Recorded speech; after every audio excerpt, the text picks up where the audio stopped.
اصلا صفحه میاد بالا من خودم میرم پایین.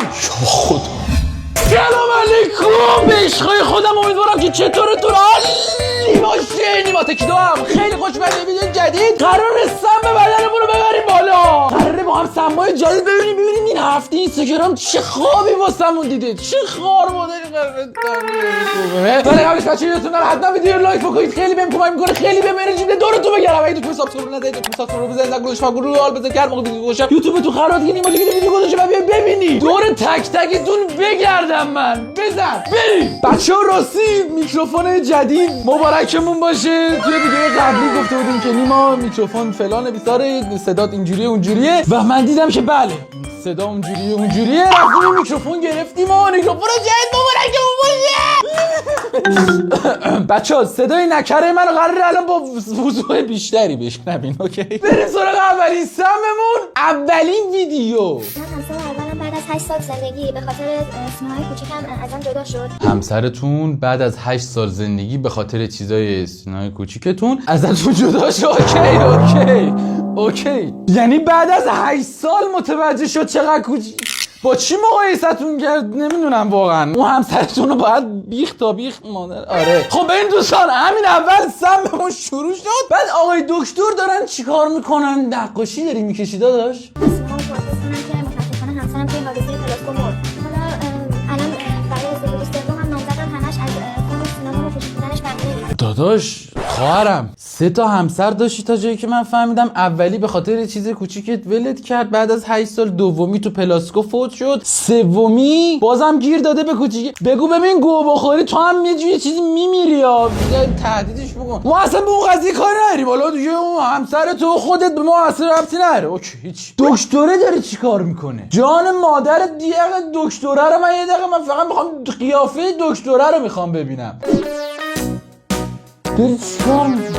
داداش شما داری به کجا نگاه میکنی؟ ببین داری نگاه میکنی یا ولی معلومه نیتت چیه. بعد اصلا جایی که داری نقاشی میکنی این ناحیه نی، داری رو نافش نقاشی میکنی. بابا داری ویدیو میگیری یه خورده طبیعی، البته خیلی طبیعی احساس میکنم تو اتاق عملی و الان برای ازدواج سوم خیلی احساس میکنم داری زور میزنی فقط چشه خانم رو نگاه کنی.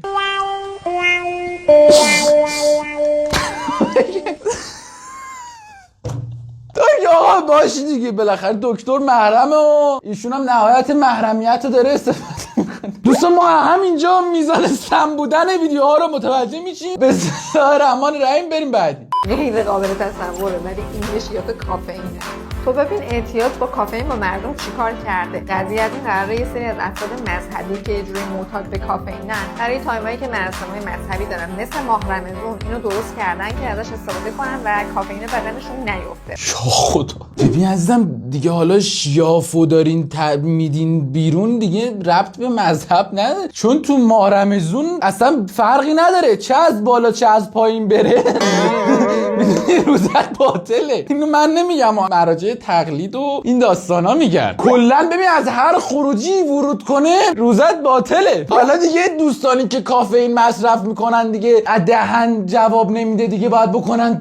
آره دیگه شرایط خیلی حاد شد. فکر کن نشستی what the fuck، بعد مثلا به طرف میگی داداش یه دقیقه وایسا من برم یه خشاب بکنم میرسم خدمتتون. یا مثلا میری مهمونی رو سینی برات شیاف میارن و تو میگی من قهوه میخواستم چایی مثلا اگه امکانش هست، میگه نه اینجا پشت باید وارد بکنی. میدونی توی دوران باستان یعنی خیلی قدیم دوستانی که جشن میگرفتن سلامتی میزدن، یعنی چیز علمیشو دارم خدمتتون میگم، میدونی که چیز علمی با من تبدیل میشه به چیز غیر علمی. دوران باستان اینو که میخوردن بعد یه مدتی میدیدن بابا ما هر چی میخوریم نمیرسه به بدنمون. خب یعنی دیگه ما چیز نمیشیم، یعنی حالمون چیز نمیشه. خب همونو از راه عقب همین کاری که ایشون داره میکنه، منتها حالا موقع تکنولوژی پیشرفت نبوده به صورت شیاف درست بکنن. به قرآن دارم درست میگم، یعنی درست بد دارم میگم ولی دارم درست میگم. همینو اینجوری مصرف میکردن دوستان. آره اینجوری گیرایش بیشتره، یعنی علم ثابت کرده که از عقب کلا گیرایش بیشتر.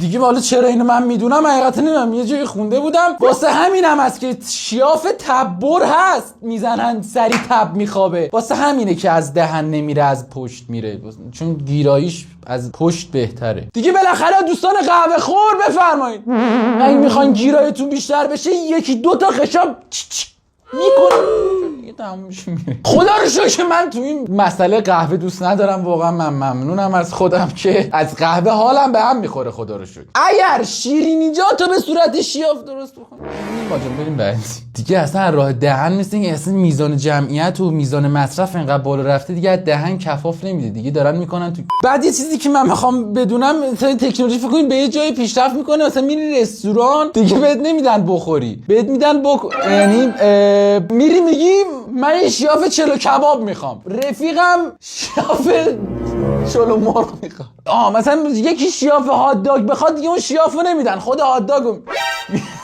تکنولوژی دوستان بعضی وقت خیلی داره خطرناک میشه، میدونین همیشه هم خوب نیست. اوکی بریم بعدی. خب برای کسایی که میپرسن چجوری دستکش میکنی دسته، گفتم بذار ببینیم، گفتم یه ویدیو بگیرم ببینیم چجوری دستکش گفتن دستکش. خب بعد الان بری چیکار؟ قبلش من دستامو ضد عفونی کردم.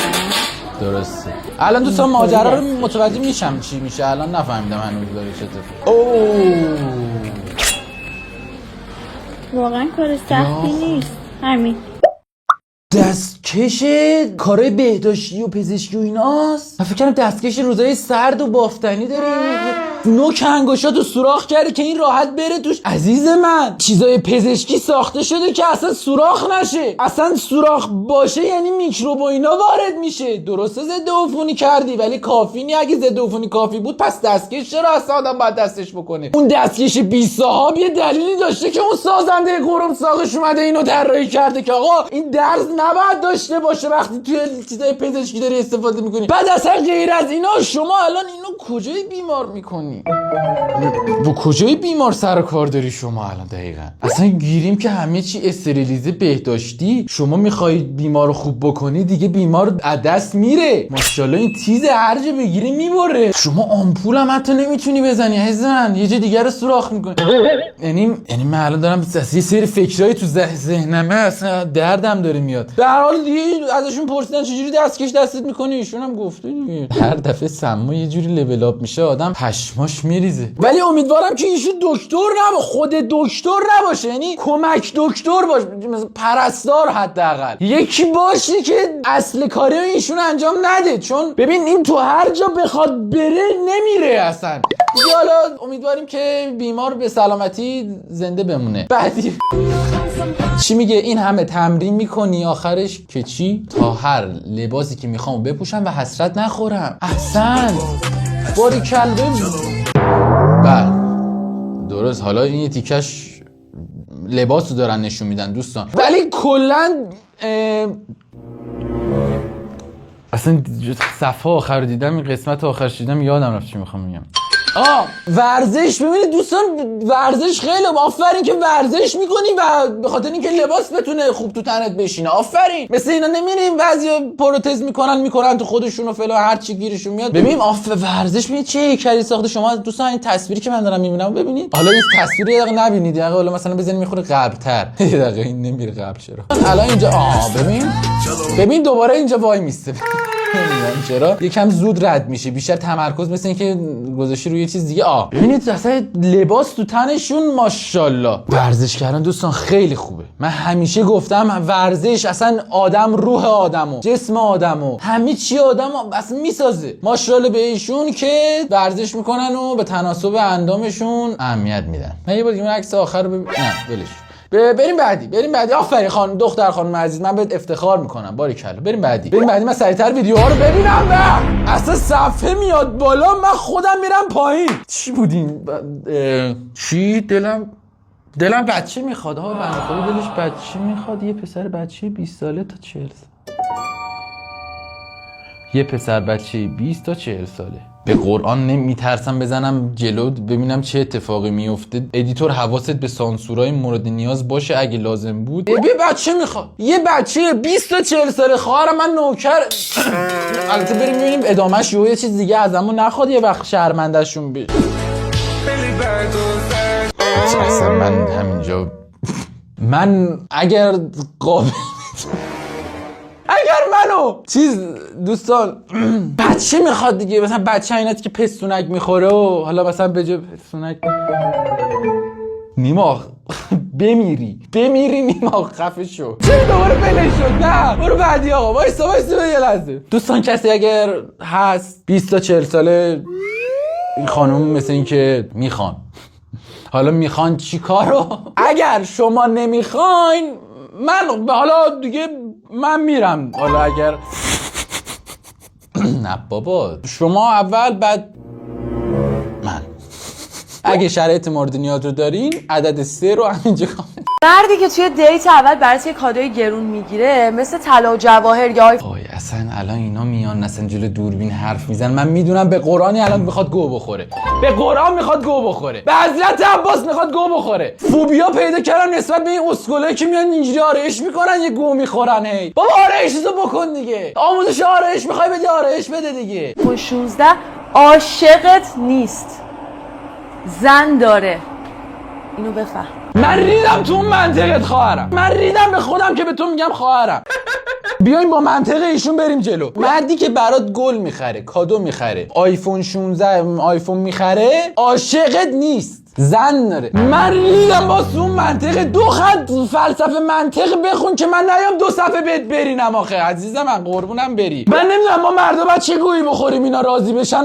من نمیفهمم ما چه گویی بخوریم که شما بگین آقا بالاخره این آقا این خانومو دوست داره. شما بگو. من ریدم تو شماها، همسال شماها که این رابطه ها رو ریدین توش. ممنونم که این ویدیو الان اینجا هست، من میتونم به اندازه کافی و مقدار کافی برینم به شما. همه مردا گوان این خوبه فقط. خب اگه تو خوبی بیا ما رو بگیر. من نمیفهمم یکی بعد یکی رو بگیره دیگه. من نمیفهمم این وسط یه ازدواجی یه چیزی باید این وسط اینجوری بره تو هم چه یه چیزی بشه. میدونی چی میگم؟ هر گوی کادو بخریم عاشقت نیست، کادو نخریم اون که قطعا دیگه عاشقت نیست. اگه آیفون بخریم که زن داریم، اگه نخریم که اسکلیم. من نمیفهمم اینا منطقشون از کدوم بوته خودشون در آوردن. نمیفهمم واقعا نمیفهمم. خودشون دوست دارن بدونم با چه منطقی میرن تو رابطه. اصلا میرن تو رابطه قربون شکلتون برم. ببینید من هر 1000 بار میگم تا زمانی که این گاوا هستن منم میام اینو میگم، این جمله رو میگم. زندگی مشترک به اخلاق رفتار، به کادو و اینجور چیزا نیست. به توجه زن احترام میخواد، لزوما پول نمیخواد. خرج زن احترامه، عزته، با شعور بودنه، جنتلمن بودنه، شرایط فراهم نمودنه. آره بیا اینو بکن تو اینو اون شیافه کافئینه بکن تو. آره دوستان هر کسی یه سری اهدافی داره دیگه از رابطه. نذارید این گاوا بیان تحمیل بکنن افکار پهن خودشونو به جامعه. اصلا نذارید. شما اون چیزی که از رابطه خودتون میخواین رو داشته باشید. آقا من رابطه اینو میخوام، شاید من اینو بخوام. اصلا هر چی آقا هر چی نظر و فکر و هدف خودتون رو داشته باشید. نذارید یه سری گاو بیان نظرات تو جامعه مطرح کنن بعد همینجوری گو بخورن قیافه کریش همینجوری من ظلم میزنید. حسین امسال چون ولن جفتمون سینگلیم خیلی کم پیش میاد 2 تا پسر خوشفیس و جذاب سینگل باشن ها. یه حسی بهم میگه نیما برین بهشون. حالا بذار نیما جان بذار اول بریم ببینیم چی میگن. فرصت طلایی به دخترای پیجمون بدم. کادو ولنایی که میخوام به ما بدن کامنت کنن. حتما تو کامنت ما تو کامنت ها انتخاب میکنیم بهترینشو. 2 هفته میریم باشون تو رابطه. 2 هفته؟ 2 هفته خیلی تو بود. 2 هفته ما رو داریم. 2 هفته 2 تا پسر خوشفیس و جذاب. دوستان میبینید که لاشی بودن مرد و زن نداره، اسکل بودن مرد و زن نداره. خدا رو شکر که این 2 تا ویدیو کنار همه قبلیه زن بود، این مرده. حالا خب دوستان ببین من با اون چپیه چشمو گرفته. ما رو هم قبول میکنی داداش؟ 2 هفته هر روز ببین کادو هم هر چی بخوای بهت میدم. اوکیه؟ یه پرس برات میرینم. خوبه؟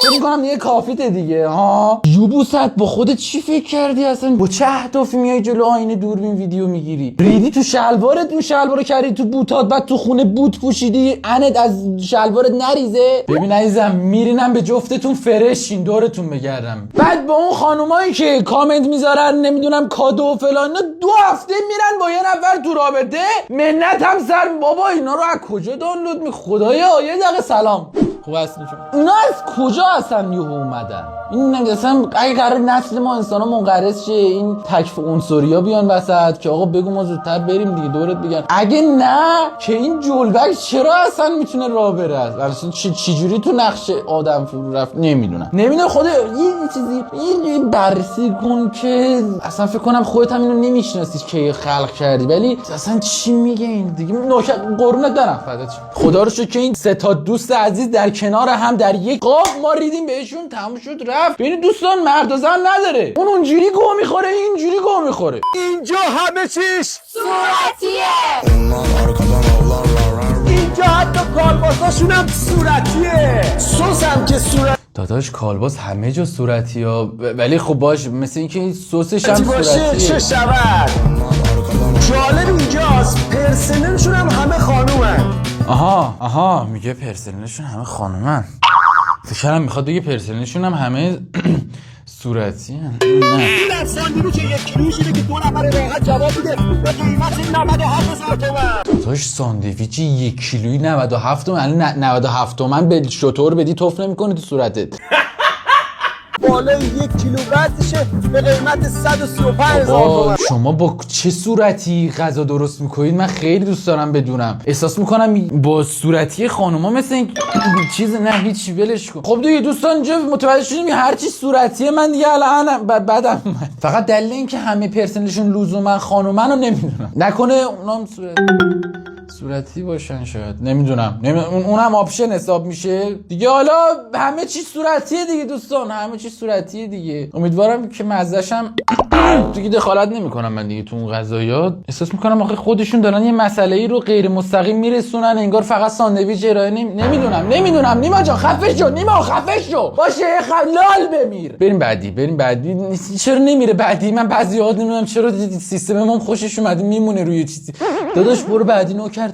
دیگه همه گفتن نه ولی من کردم. خواهرم شما فکر کنم خودت نکردی، یکی دیگه کرد. من نظر ندم اصلا. فرم صورتت از تبدیل شده به دوستان یه دقیقه این تیکه رو ببینید. من این کلاس اول بودم، خب معلممون یه خط اینجوری میکشید، نگاه کنید یه خط د، میخواست د رو مثلا چیز بعد این ورشو ماهی میکشید، میگفت این دهن ماهیه. من الان یاد اون قضیه افتادم، خواستم مطرح بکنم فقط همین. خیلی ممنونم. همه گفتن نه ولی تو کردی و خودت نکردی، بهت قول میدم. توی کوهنوردی پان میگیری داخل شکم، این حرکت رو هم 4 ست 30 ثانیه تکرار میکنی. به خانم مربی یه چیزی فقط نه هیچی، ویدیو رو نزنید عقب دوستان. یه چیزی اونجا اون وسط ایراد که نمیشه گفت، این ورزشه دیگه، ورزش داشتن یاد میدادن. من میگم من همیشه گفتم ورزش چیز خوبیه، حتی دیدن ورزش هم که میبینید چیز خوبیه. مخصوصا اون قسمتی که داشتن اجراش میکردن یه اتفاقی که داشت میافتاد. هیچ حرکت بعدی هم داریم خانم مربی؟ اگه حرکت بعدی هم وجود داره من استقبال میکنم، اینی بتونیم نشون بدیم که عالی میشه. تو خونه ماشاءالله داره ورزش میکنه و به بقیه هم داره یاد میده. این خیلی مهمه، خیلی این قضیه مهمه. ایشون مستقیم میره بهش. حتی منی که مثلا ممکنه دنبال ورزش نباشم ولی یهو میبینم. حالا چرا رو دیگه، حالا ویدیو 10 ثانیه است ولی پرمل. در این ویلا رو میبینید؟ اگه مثلا من رفیقم اینجا بود میگفتم در اینجا رو میبینی؟ تو نه، درایی که تو ویلا حلبی میذارن نیست. در این ویلا هموزن یه پرایده 900 کیلو وزن. حالا قبل اینکه بریم برای معرفیه این ویلای یه لحظه داداش 900 کیلو وزن در دمت گرم، خیلی هزینه اوکی، خیلی خفنه برای امنیتشه دیگه. 900 کیلو درست میگم، یعنی مثلا کسی نتونه وارد اون در بشه. بالا رو من الان چرا من دوز باید لزوما از در وارد شم؟ دستمو بندازم اون بالا، اون دیواره قد من الان کوتاه‌تره. یه فکری هم میخوای به حال اون بالای دیوارا بکن عزیزم، یه چیزی بزن اون بالا دیگه. حالا خواستم میگم این 900 کیلو در گذاشتی، یکی نیاد درت بذاره، دزدو میگم، یه وقت نیاد تو، حالا مثلا همه چی تو ببره، حالا اون دره که مهم نی، وزنش حالا هر چقدر میخواد باشه. منم شدم مثل تو باش خیلی ممنون. ممنونم. دستم نمیره اصلا بخوام استوب تموم شد. دستم نمیرفت دوستان بخوام استوب بکنم. انقدر هنره ایشون. دوستان شاید باورتون نشه ولی این حرکت هم فقط با ورزش محقق میشه. محقق میشه دیگه، درست گفتم. فقط میتونه، یعنی با ورزش میتونه آدم اینجوری بده بالا پایین، چپ و تازه بالا پایین هم نه، ایشون میده چپ و راست، یعنی قشنگ آدم حالت دوبینی میگیره. به هر حال دوستان هر چیزی آدم میتونه به عنوان هنر ازش استفاده بکنه دیگه، نه چون باز مربوط میشه به ورزش و لباس ورزشی هم تنشون است، باز هم قابل تقدیره. بالاخره الان خود من به شخصه، خب چون البته یه سری امکاناتو ندارم کلا، تو از بدو تولد توم نبوده یه همچین چیزی، ولی کلا یعنی منم بخوام این کارو انجام بدمم، ببین تا ورزش نکنم نمیتونم اینا رو بدم بالا، نهایتا اینو بدم پایین، یعنی قابل تقدیره دیگه، قابل تقدیره. دوستان ببینید از هر انگشت میباره هنر. منتها اینجا ایشون به جای انگشت یه جای دیگه داره استفاده میکنه و میگم بازم بالاخره توانایی دیگه، بالاخره ورزش نمیکرد که نمیتونست این کارو بکنه، مجبور بود یه کار دیگه بکنه. که بریم بعدی.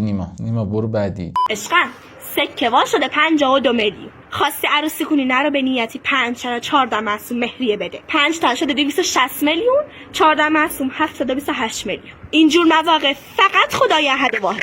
خودت که نداری ولی اگه آقات داره برو 5 تانی عالی اباه مهریه.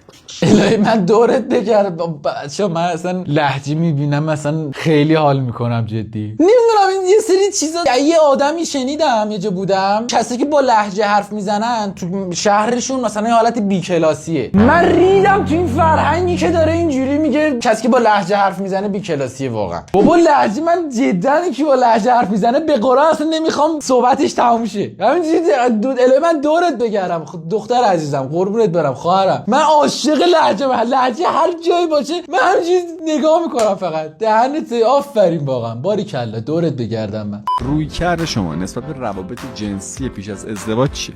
مثبت. چرا؟ مثبت. آخه نباشه نمیشه که تو فکر کن مثلا تازه میخوای بری ازدواج کنی بعد میبینی طرف چی بلد نیست. خب میرین مشاوره های داداش کارمند که استخدام نمی‌کنی چیزی بلد نی، خب یاد میگیره دیگه آدم. بالاخره آدم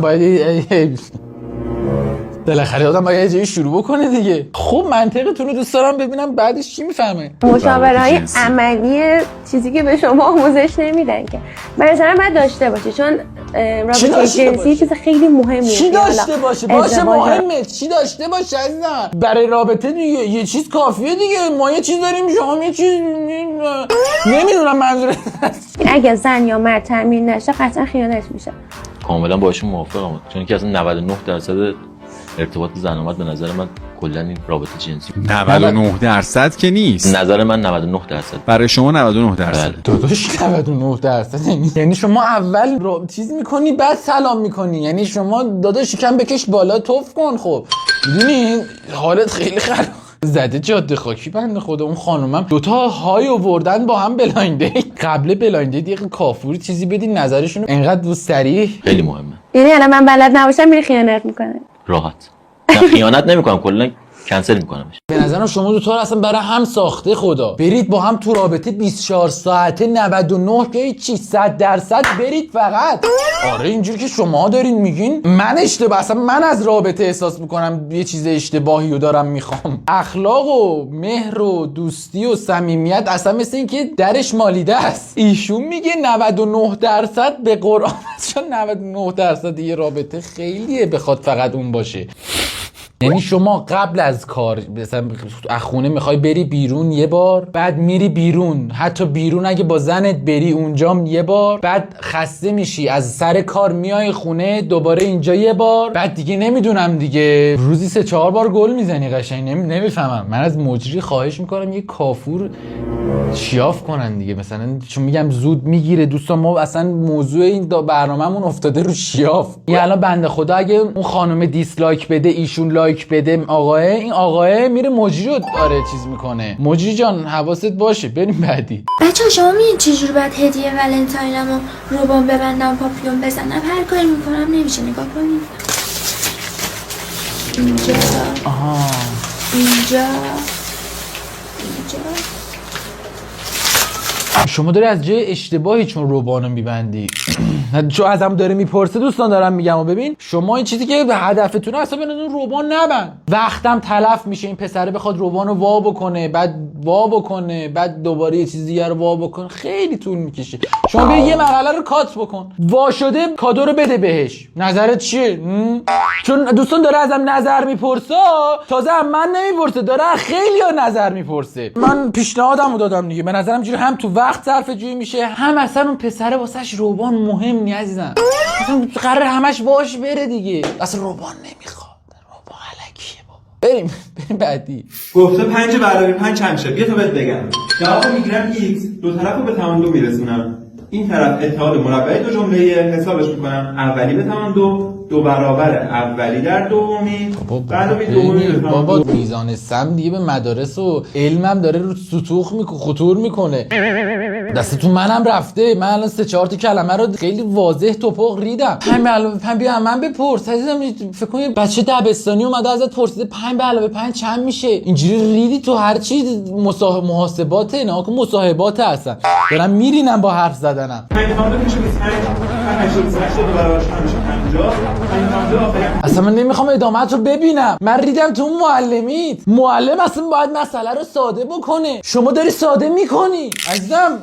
شما ریدی تو مسئله. یکم دقت بکنید خواهشم معلمای عزیز. یکم وابدی تو رو خدا. همینجوری ریاضی آدمو به فاک میده. حالا شما اومدی اینجوری ریاضی درس میدی که دیگه واقعا. علیشق چطوری؟ سلامو برنامه سر اون دوستم که مامانم میگه فقط با این بگرد. بلا ل کجاست؟ من ل رو کجا دیدم؟ چشام داره میزنه بیرون. خب شما دوکه کردم تو فقط عرق این خواب من مادرشم عزیزم. سلام. نعنا و گلاب رو گرفتن نزن اینجا خاله جون. ما امشب برنامه دعای ندبه داریم ان شاء الله. شما هم اگه میخواین تشریف بیارین. واقعا من نمیفهمم پدر مادرها روی چه متریالی، روی چه واقعی، روی چه دیدگاهی میگن اون رفیقت مثلا اون رفیقت خیلی رفیق پاکیه با اون داداش اون هر چی شیطنته، هر چی به فاکیه اون رفیق است. نمیدونم خیلی دوست دارم مادر پدرها عزیز مسئله رو به من میگن با چه روی کردی میگن این مثلا خوبه. اینجا تجربه جواب نمیده. من تو هر مسئله دیدم پدر مادرها تو انتخاب رفیق بچه‌شون اشتباه کردن. بریم بعدی. دختر پسری که هفته اول شروع ترم میرن دانشگاه، اینا قطعا مواد میزنن بابا. نیم ناکن بنده خدا هاشه مشخص رو قرصه بنده خدا. ببین واقعا خود استادای دانشگاه اصلا نمیان. حتی رویت شده رو ترم دوم تا عید نمیاد استاد دانشگاه. مورد داشتیم طرف هفته اول دانشگاه رفته دانشگاه، استاد دانشگاه بهش گفته تو خودت چی دیدی الان اومدی اینجا؟ من اومده بودم اینجا رد شم، تو اینجا چی کار میکنی؟ شل کنید بابا. هفته اول استادم بیاد درس نمیده، هیچکی نی. اصلا چراغای دانشگاه رو خیلی اوقات اصلا روشن نمیکنن به خاطر کم بوده برق. میگن بابا هیچکی نمیاد. حتی ببین دیگه چیه بعضی اوقات حراست هم نی. دیگه حراست تو که دیگه 24 اونجا هست که گیر بده اونم نی دیگه. چه برسید بابا. واقعا که هفته اول میاد دانشگاه اصلا مدرسه‌ش هم همینه. مدرسه شده یه خورده چیزتره ولی دانشگاه دیگه بابا واقعا مواد میزنه. Of course که ما توی مدرسه ونداد بهترین دبیرا رو داریم. اولش فکر کردم داره یه چیز دیگه میگه. Of course که ما بهترین مشاوره رو داریم. خواهرم اینقدر آفتو نکش میدونی، چون یهو به جای ف کلمه ب رو به کار ببری کل مدرسه‌ت میره زیر سوال، میبندن اون پلم میکنن اونجا رو. Of course که ما توی مدرسه ونداد آزمایشگاه مجهز داریم. تو آزمایشگاه مجهز من خیلی برام سواله. خیلی مثل مدارس خیلی به این قضیه اکتفا میکنن که ما آزمایش مجهز داریم. تو اون آزمایش مجهز آدم میخواد چه گویی بخوره؟ چه به من یکی بگه؟ ما فوقش میخواین الکل و متانول و اینا تق یه فندک بزنن روشن شه دیگه. بعد هممون میگیم واو ما کلا درس آزمایشگاهمون اینجوری بود که میرفتیم فوتبال. ببین من تو چه مدرسه درس نیمم به چی دردی میخواد؟ حتی کتاب آزمایشگاه هم خودی کتاب آزمایشگاه بعضی اوقات میگه دوستان برید ورزش، برید تو حیاط بل بچرخید. نمیدونم آزمایشگاه چه چیزی داره. کار خاصی واقعا آدم تو آزمایشگاه این درس آموزشی ایران نمیکنه. کارگاه پیشرفته کامپیوتر داریم. من بازم ببخشید کامپیوتر به چی دردی میخوره؟ ما مدرسه‌مون مدیرش کامپیوتر نداشت. هی خراب میشد. من ریدم تو مدرسه که من درس خوندم. اوکی Of course که ما توی مدرسمون فضای کاملا متفاوتی داریم. واقعا فضاتون رو هستم، واقعا ایول، جدی حیاتتون خیلی خوشگله. چند نفرین که این حیاتتون کوچیکین؟ کلا فکر کنم 3-4 نفرید کلا با هم میشینید درس میخونید، درسته؟ با معلم فکر کنم نهایتا بشید 5-6 نفر. به هر حال دیگه اینم یه نوع مدرسه است دیگه. آف کورس که من از مدرسه متنفرم و چون نظام آموزشیمون یه جوریه که بعد از مدرسه هیچ شغلی برام وجود نداشته. همینجا ویدیو رو به پایان میرسونیم دوستان. آف کورس که همینجا ویدیو رو به پایان میرسونیم. امیدوارم از این ویدیو لذت بردید. سم بلدتون اومده باشه بالا. من که حقیقتا سم داره از چشام میزنه بیرون، ریدم. من هنوز تو اون خانومی که بچه میخواد اوکی هیچی ولش کن. بعد از این ویدیو بدیم شاد کنم تا ویدیو رو حتما برید ببینید. عاشق دگ دگ دورم دورتون بگیرم تا ویدیو بعدی همینجوری شاد بونه رجی بخفت بمونید.